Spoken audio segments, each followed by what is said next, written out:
সিনেমার পালে যখন সুবাতাস বইছে তখন একসাথে দুই সিনেমা নিয়ে পর্দায় হাজির হচ্ছেন প্রিয়দর্শিনী মৌসুমী।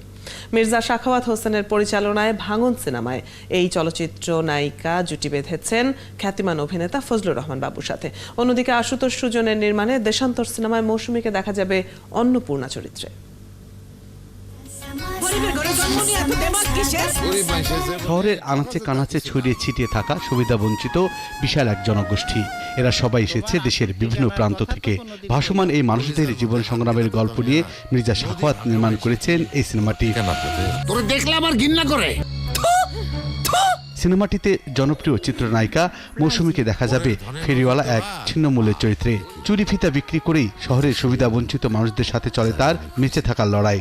চিত্রনায়িকা মৌসুমী জানালেন, দর্শক ভাঙনে নতুন এক মৌসুমীকে আবিষ্কার করবে।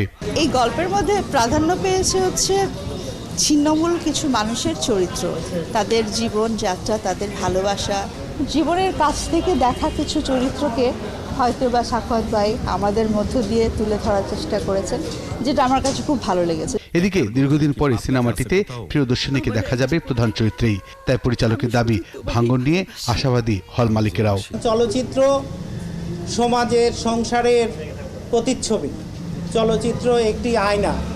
সেই চলচ্চিত্রের মধ্যে দিয়ে আমরা অনেক কিছু অনুধাবন করি, জীবনকে বুঝি, জীবনের গতি বৃদ্ধি করে, সভ্যতাকে এগিয়ে নিয়ে যায় একটি ভালো চলচ্চিত্র। তো আমাদের ভাঙন এইরকম একটি গল্প। সৈয়দ রাশিদুল হাসানের চিত্রগ্রহণে সিনেমাটিতে রয়েছে ফজলুর রহমান বাবু, প্রাণ রায়, রাশেদা চৌধুরী, খলিলুর রহমান কাদরি সহ এক ঝাঁক তারকা।